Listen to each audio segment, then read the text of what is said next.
Als ik je zou vertellen dat de scheiding mijn leven redde, zou je mij geloven? De meeste mensen denken dat een scheiding alleen pijn brengt, maar voor mij begon daar mijn vrijheid. Laat me je vertellen hoe alles begon.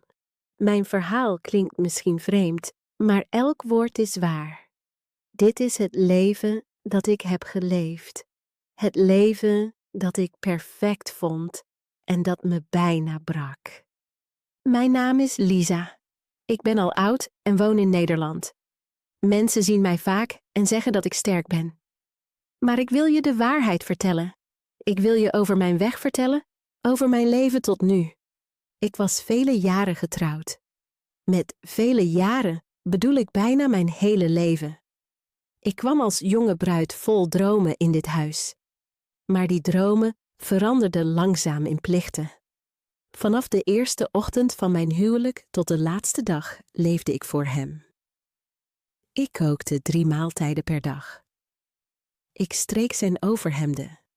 Ik schrobde de vloeren. Ik hield alles netjes, zodat hij nooit een vinger hoefde uit te steken. Mensen prezen mij als goede echtgenote en ik dacht dat dat mijn identiteit was. Ik geloofde dat mijn waarde lag in hem dienen. Ik vroeg nooit iets voor mezelf. Ik kocht geen kleding zonder zijn toestemming. Ik sprak niet met vrienden af zonder het hem te vertellen. Mijn dagen begonnen met zijn wensen en eindigden met zijn humeur. Soms was ik moe, soms ziek, maar ik vertelde mezelf dat dit liefde was. Ik hield mezelf voor dat een vrouw offers moest brengen. Ik dacht, als hij gelukkig was, was ik ook gelukkig. Dat geloof zat zo diep in mij, dat ik nooit aan een leven zonder hem dacht. Je vraagt je misschien af of ik me gevangen voelde? De waarheid is dat ik niet wist dat ik gevangen was. Ik dacht dat dit leven normaal was. Ik dacht dat liefde betekende alles te geven en niets te verwachten. Ik dacht dat stilte vrede was. Als ik nu terugkijk, zie ik hoe blind ik was. Maar toen geloofde ik dat dit de enige manier was om te leven. Er waren momenten waarop ik wilde zeggen dat ik moe was, maar ik slikte mijn woorden in. Er waren nachten waarin ik over mijn gevoelens wilde praten, maar hij was steeds met zichzelf bezig. Ik wachtte erop dat hij mij zag, dat hij vroeg hoe ik me voelde. Maar dat moment kwam nooit. Toch klaagde ik nooit. Ik dacht, misschien zijn alle huwelijken zo. Misschien ben ik te zwak om meer te vragen. Ik herinner me een dag waarop ik koorts had. Mijn lichaam brandde. Mijn hoofd voelde zwaar. Maar hij vroeg mij zijn kleding te strijken. Ik stond daar met tranen in mijn ogen en streek zijn witte hemd terwijl mijn handen trilden. Ik hoopte dat hij zou zeggen, laat maar, je moet rusten. In plaats daarvan zei hij, laat geen kreukels achter.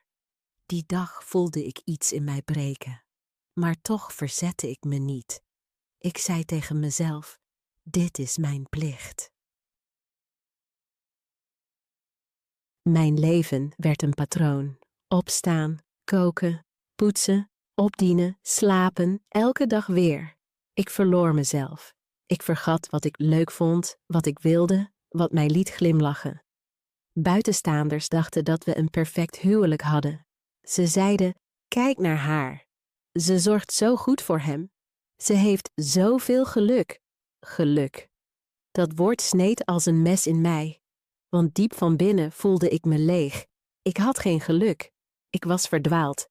Maar ik bleef hopen. Ik zei steeds tegen mezelf, op een dag ziet hij hoeveel ik hem lief heb. Op een dag zal hij mij danken. Ik wachtte jaren, maar die dag kwam nooit. In plaats daarvan kwam iets anders. Iets dat mijn leven op zijn kop zette. Op een avond zat hij aan tafel. Zijn gezicht was strak, zijn ogen koud. Ik dacht dat hij boos was door zijn werk. Zacht vroeg ik of hij thee wilde. Hij schudde zijn hoofd en sprak woorden die ik nooit verwachtte. Ik wil scheiden. Eerst lachte ik zenuwachtig. Ik dacht dat hij een grap maakte, Hoe kon hij dit na zoveel jaren zeggen? Maar zijn blik veranderde niet. Mijn handen trilden, mijn stem brak. Ik smeekte hem.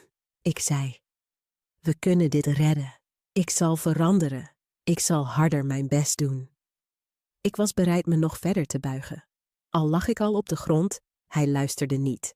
Hij had gekozen. Hij zei dat hij vrijheid wilde.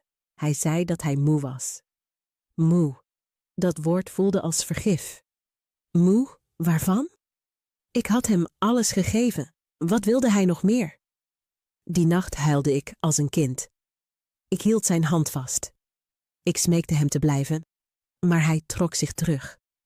De man voor wie ik elke seconde had geleefd, vertrok en ik kon hem niet stoppen. Ik voelde mijn hele wereld instorten. Ik wilde schreeuwen, maar er kwam geen geluid. Ik wilde wegrennen, maar mijn benen waren zwaar. Het was het machteloosste moment van mijn leven. In de dagen daarna probeerde ik hem tegen te houden. Ik kookte zijn lievelingseten. Ik sprak zacht met hem. Ik bad. Ik dacht dat hij misschien van gedachten zou veranderen. Maar niets hielp. De papieren werden getekend. Mijn huwelijk eindigde met enkele pennenstreken. Zo werden decennia van opoffering weggegooid. Weet je hoe het voelt als je hele leven in 1 ogenblik verdwijnt? Het is alsof je zonder bescherming in een storm staat. Het is alsof je verdrinkt en niemand je hand pakt. Zo voelde ik me. Een vrouw die alles had gegeven, stond nu met lege handen. En toch wil ik je iets zeggen. Dat moment, hoe pijnlijk ook, was ook het begin van mijn echte verhaal. Toen wist ik dat nog niet. Toen zag ik alleen duisternis. Maar het leven had een plan voor mij. Een plan dat ik niet zag, maar dat mij ooit zou bevrijden. Hier begint mijn reis. Dit is het verhaal hoe ik alles verloor en hoe dat verlies een nieuwe deur voor mij opende. Ik herinner mij nog de nacht dat hij het zei. De woorden sloegen als een vuistslag. Rick keek mij aan en zei dat hij wilde scheiden. Zijn stem was kalm, maar mijn wereld stortte in. Ik dacht dat het een nare droom was. Ik dacht dat hij zijn woorden zou terugnemen, maar dat deed hij niet. Hij keek me aan met koude ogen, zonder medelijden. Ik smeekte hem. Ik zei dat ik kon veranderen. Ik zei dat we het nog eens konden proberen. Ik beloofde harder mijn best te doen. Ik beloofde zelfs het weinige op te geven dat ik voor mij hield. Ik was bereid alles te verliezen als hij bleef. Maar niets raakte hem. Zijn hart was ver weg. Ik hield zijn handen vast en huilde. Ik vroeg hem onze jaren samen te herinneren. Ik herinnerde hem aan het huis dat we gebouwd hadden. Ik herinnerde hem aan de liefde die ik hem gaf. Maar hij zei niets dat mij hoop gaf. Hij zei alleen dat hij moe was. Hij zei alleen dat hij rust wilde. Ik kon dat niet begrijpen. Hoe kon rust betekenen dat hij mij verliet? Die nacht kon ik niet slapen. Ik zat op het bed en huilde tot mijn lichaam trilde.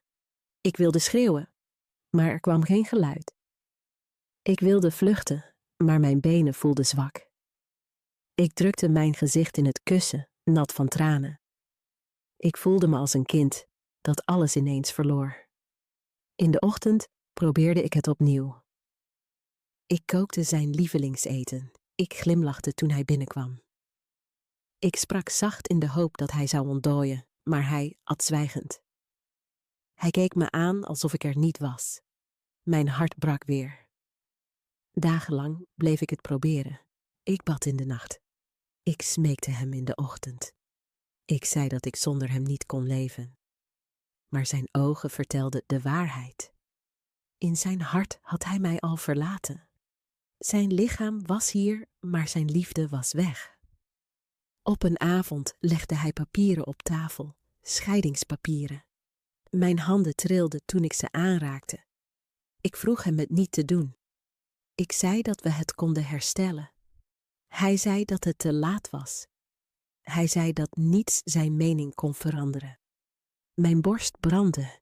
Ik dacht dat ik geen lucht meer kreeg. Ik probeerde tijd te rekken. Ik zei dat ik meer tijd nodig had.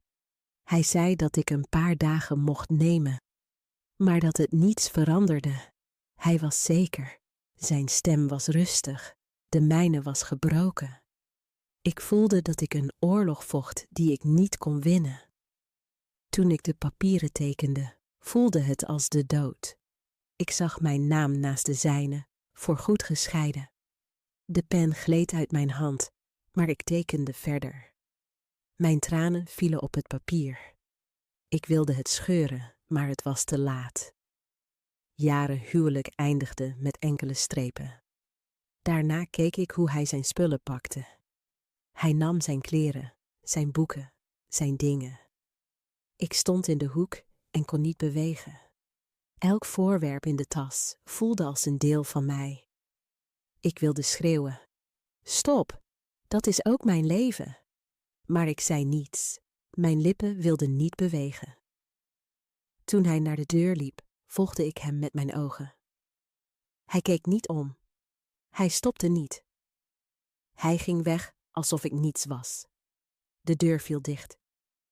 En dat geluid brak mijn wereld. Ik viel op de grond en huilde tot ik geen lucht meer had. Ik voelde alsof mijn ziel in stukken scheurde. De dagen daarna waren nog erger. Ik liep als een geest door het huis. Ik raakte zijn overhemden aan die nog in de kast hingen. Ik rook eraan en huilde. Ik zat aan tafel en keek naar zijn lege stoel. Ik zette thee en schonk per ongeluk 2 kopjes in. Toen besefte ik dat hij niet meer hier was. De pijn was scherp. Mensen belden mij. Sommigen gaven mij advies. Sommigen zeiden dat ik door moest gaan. Sommigen zeiden dat ik nu vrij was. Hun woorden deden nog meer pijn. Ze kenden mijn hart niet. Ze wisten niet dat ik hem mijn hele leven had gegeven. Zonder hem voelde ik mij waardeloos. De nachten waren het ergst. Ik lag in bed en staarde naar de lege plek naast mij.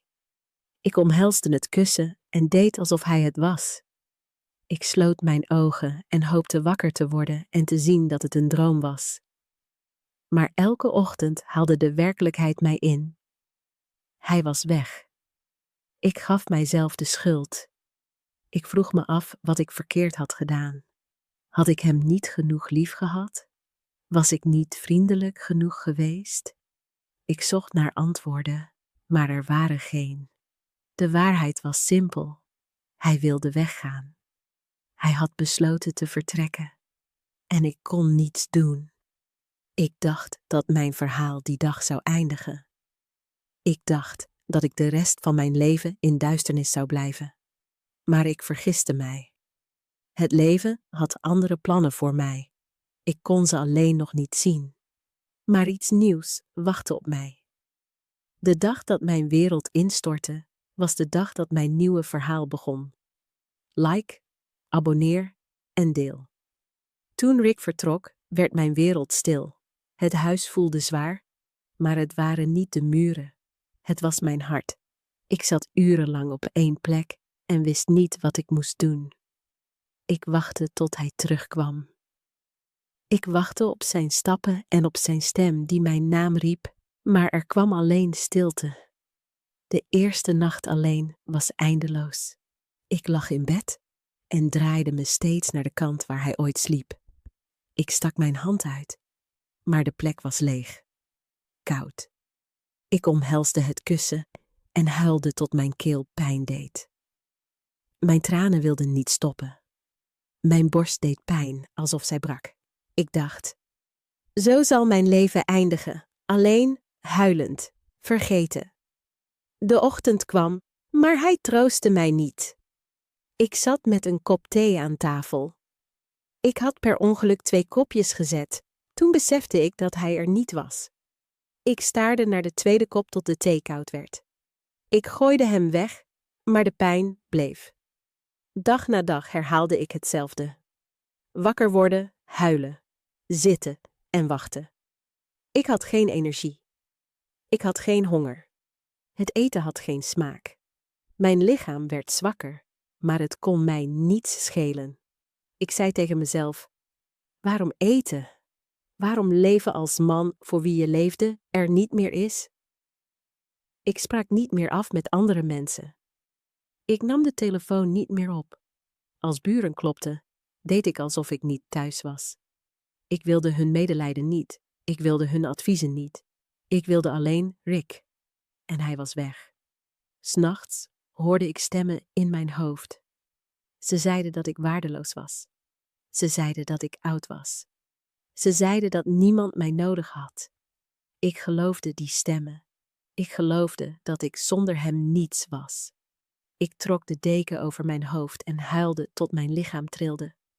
Ik kon nooit makkelijk inslapen. Ik sloot mijn ogen, maar herinneringen aan hem vulden mijn hoofd. Zijn lach, zijn stem, zijn aanrakingen. Toen dacht ik aan zijn laatste woorden. Ik wil scheiden. De herinnering stak steeds opnieuw in mijn hart. Weken werden maanden. 6 maanden vol pijn. 6 maanden vol eenzaamheid. Ik telde de dagen, maar ze voelden allemaal hetzelfde.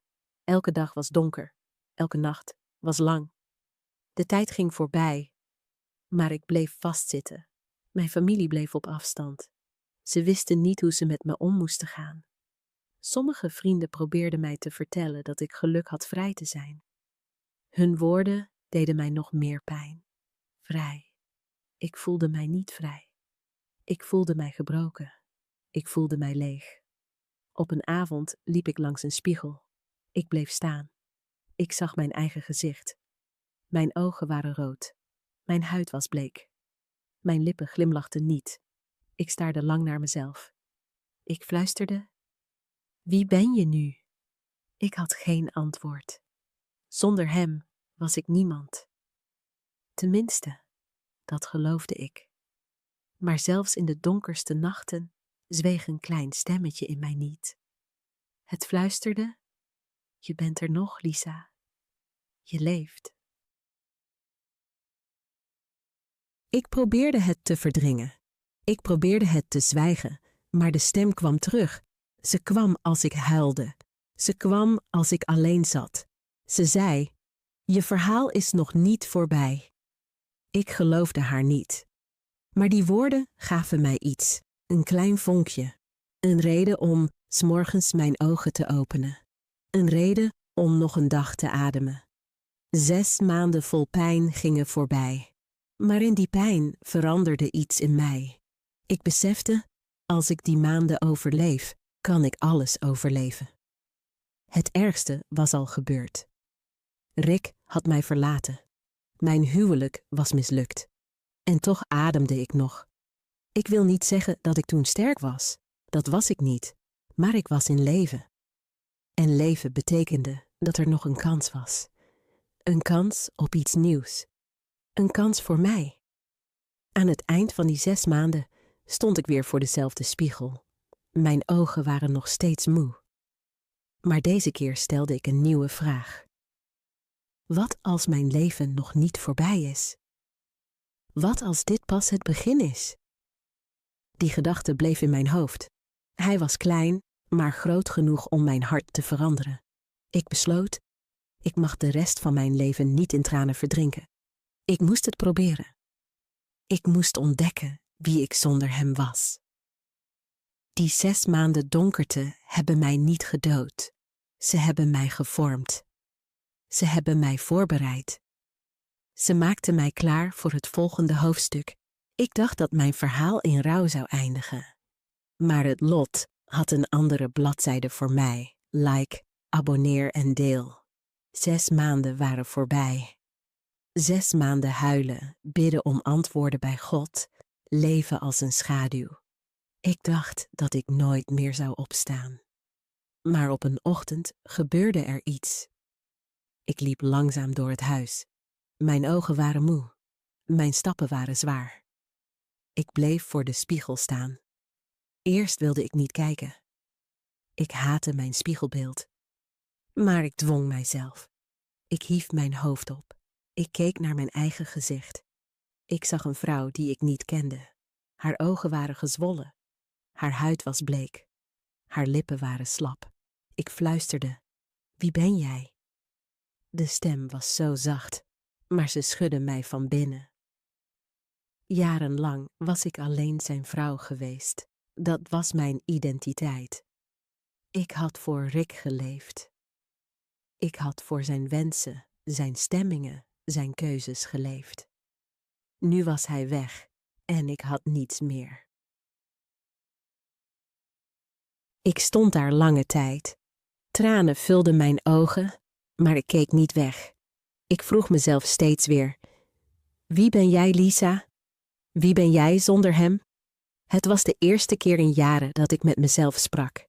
Het voelde vreemd, het deed pijn, maar het was ook nieuw. Ik besefte dat ik mij die vraag nooit had gesteld. Ik had mij nooit als een eigen persoon gezien.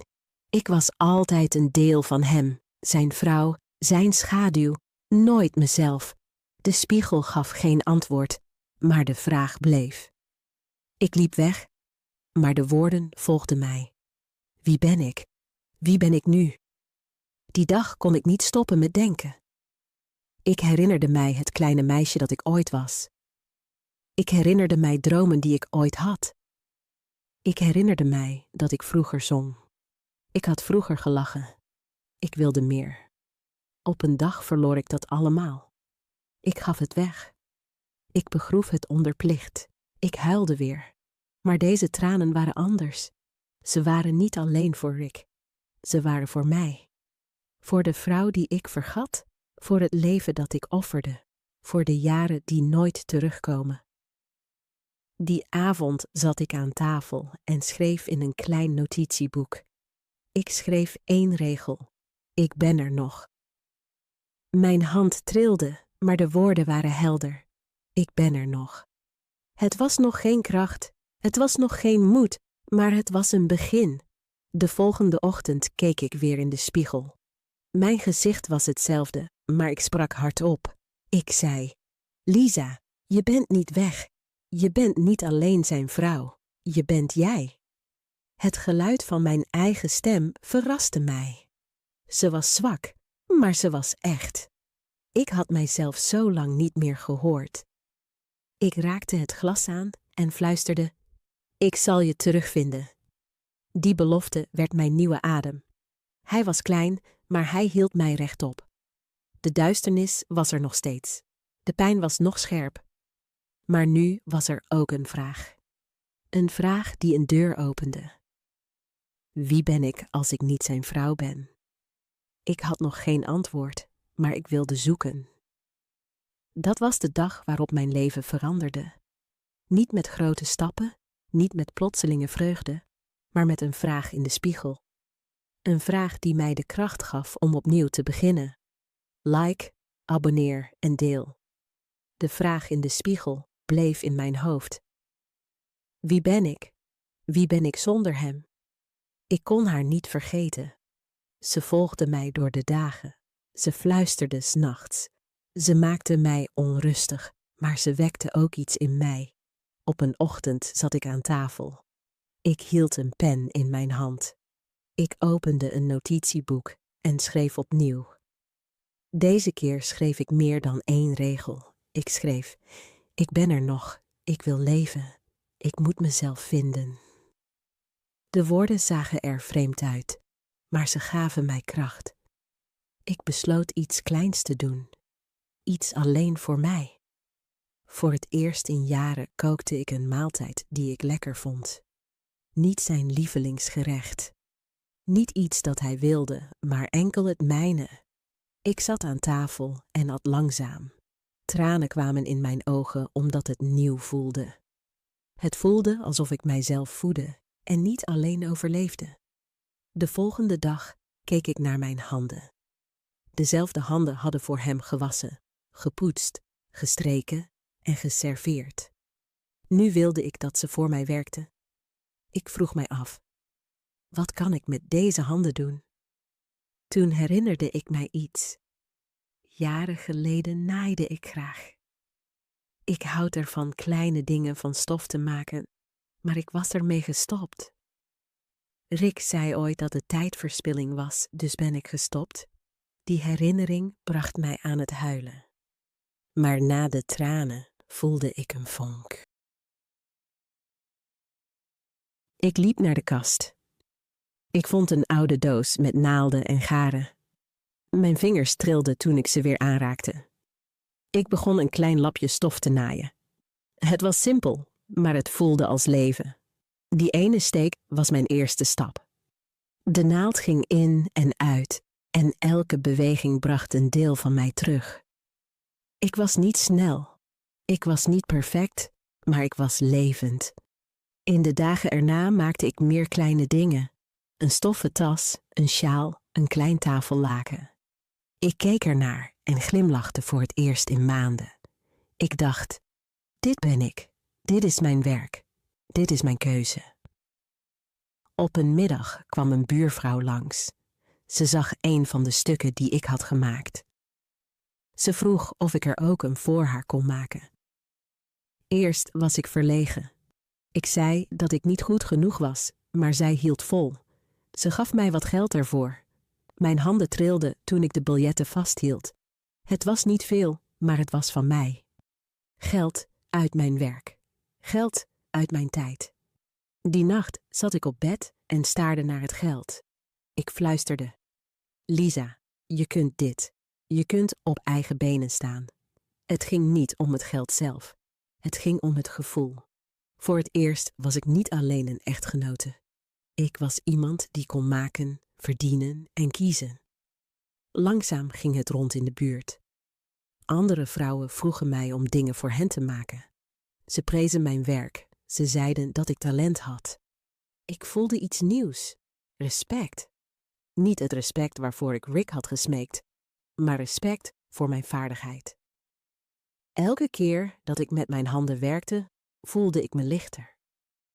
Elke keer dat iemand om mijn creaties glimlachte, voelde ik me gezien. Elke keer dat ik wat geld verdiende, voelde ik me vrij. Maar het ging niet alleen om naaien. Het ging om tijd. Jarenlang was mijn tijd niet van mij. Elk uur hoorde hem toe. Nu, zelfs als ik alleen was, waren de uren van mij. Ik kon ze gebruiken zoals ik wilde. Die vrijheid maakte me eerst bang, maar gaf me daarna rust. Ik besefte dat ik niet meer om waarde hoefde te smeken. Ik kon mezelf waarde geven. Ik kon beslissen wat belangrijk was. Ik kon beslissen wat ik wilde doen. Het was niet makkelijk. Ik huilde 's nachts nog steeds. Soms miste ik hem nog. Ik voelde nog steeds de pijn van verlaten zijn. Maar ik voelde ook iets nieuws groeien. Kracht, hoop, vrijheid. Op een avond keek ik weer in de spiegel. Ik raakte het glas aan en fluisterde.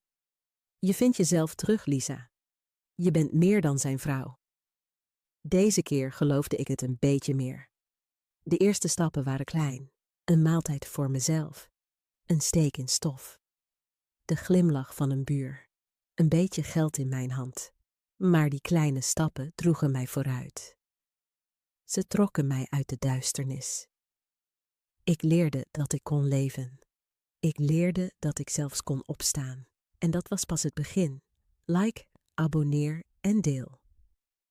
Ik had nooit gedacht dat kleine stappen een leven konden veranderen. Maar langzaam begon mijn werk te groeien. Eerst was er 1 buur, toen nog 1. Al snel kwamen mensen die ik niet eens kende. Ze wilden de dingen die ik maakte. Ze zeiden dat mijn werk bijzonder was. Ze zeiden dat het met zorg was gemaakt.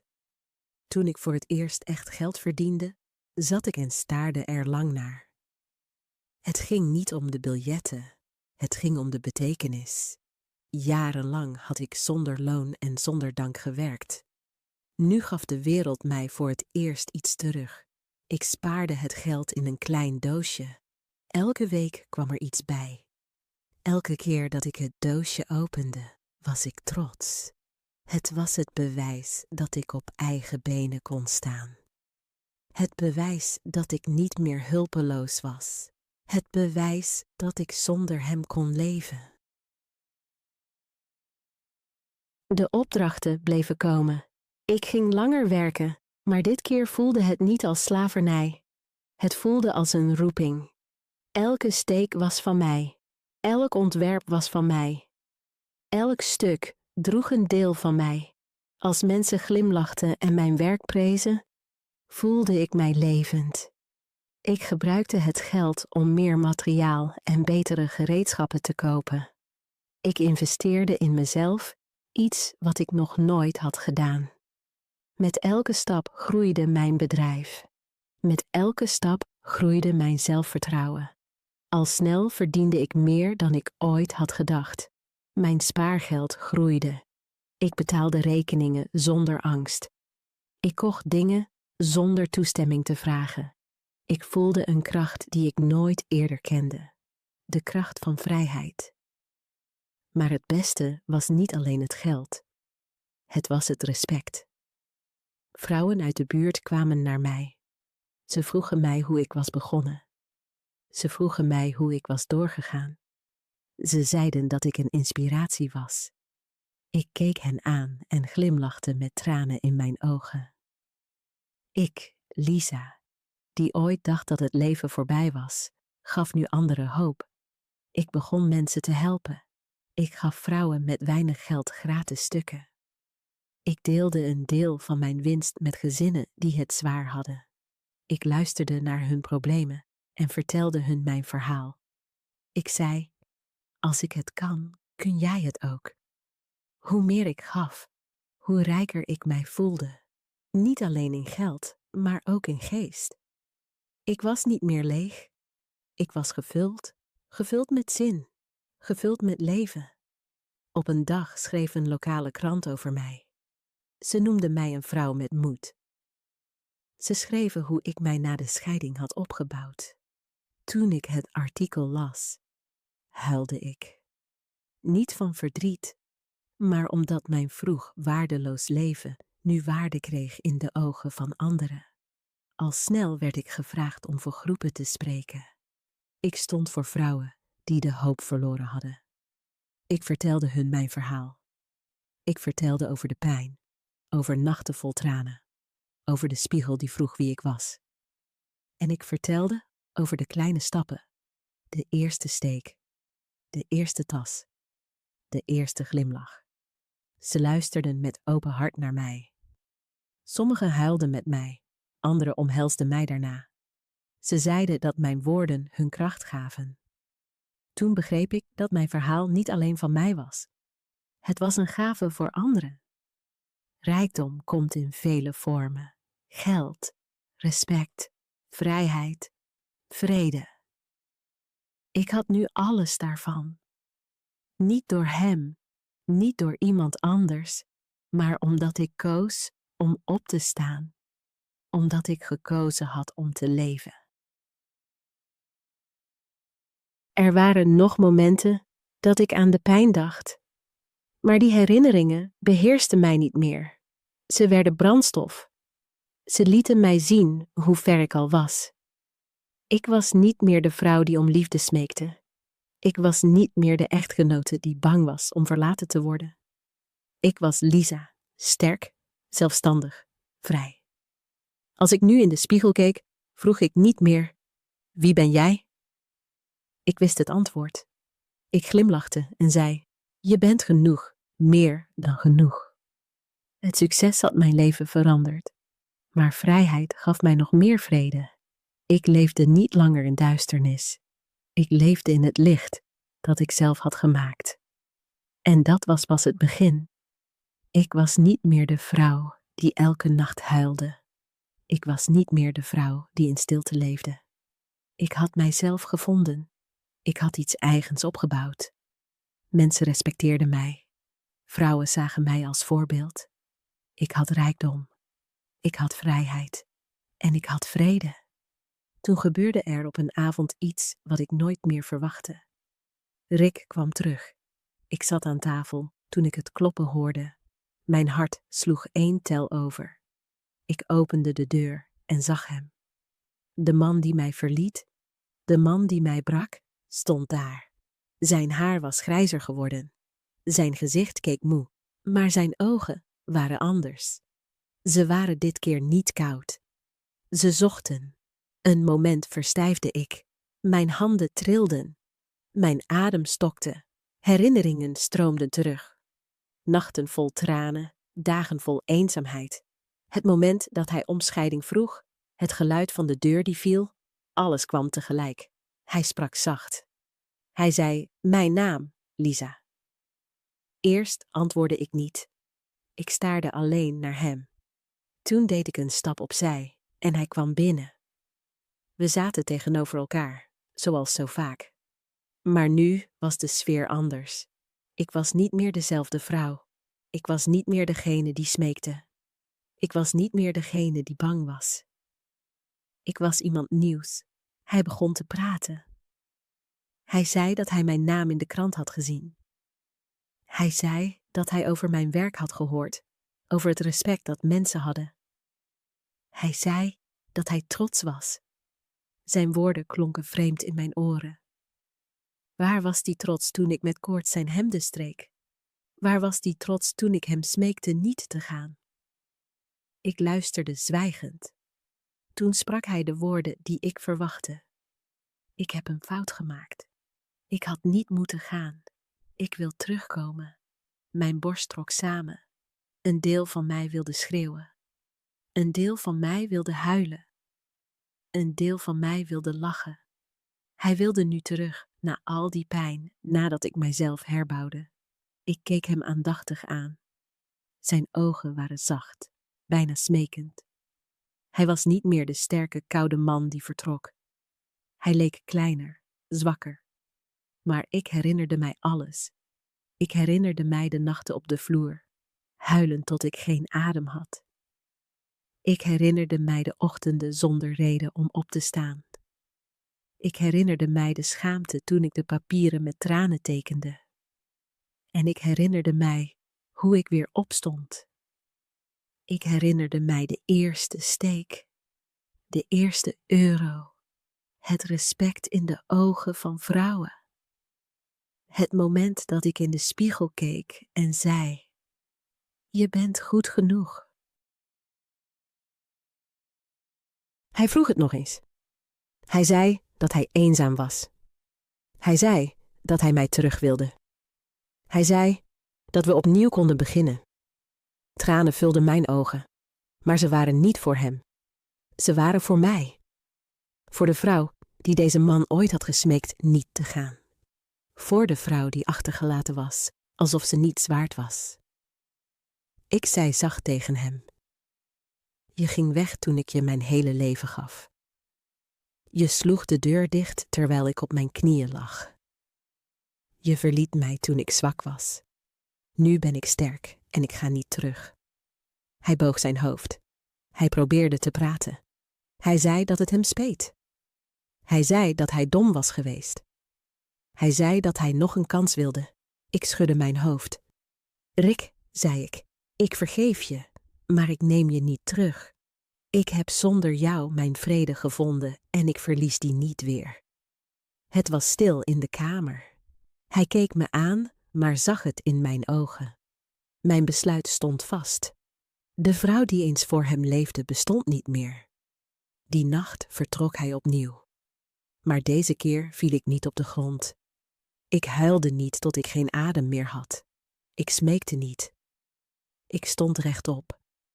Ik keek hem na terwijl hij wegliep. En ik voelde geen angst. Ik voelde mij vrij. Toen de deur dichtviel, draaide ik me naar de spiegel. Ik keek naar mijn spiegelbeeld. Ik glimlachte door mijn tranen heen. Ik fluisterde. Lisa, je hebt het gedaan. Je koos voor jezelf. In dat moment zag ik de waarheid. De scheiding had mij niet gebroken. Ze had mij gered. Ze gaf mij een tweede kans in het leven. En toen het verleden op mijn deur klopte, was ik sterk genoeg om nee te zeggen. Like, abonneer en deel. Toen Rick voor de tweede keer ging, huilde ik niet. Ik viel niet neer. Ik bedelde niet. Ik stond stil en ik voelde een vreemde rust in mij. Het was geen woede. Het was geen vreugde. Het was vrede.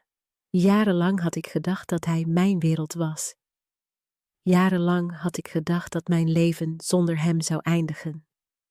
Maar nu, terwijl de deur achter hem sloot, kende ik de waarheid. Ik had hem niet nodig. Ik had zijn toestemming, zijn aanwezigheid of zijn liefde niet nodig om te bestaan. Ik had mijzelf gevonden en dat was genoeg. Ik liep naar de spiegel, zoals zo vaak. Ik keek naar de vrouw die daar stond. Haar ogen waren nu sterker. Haar lippen toonden een kleine glimlach.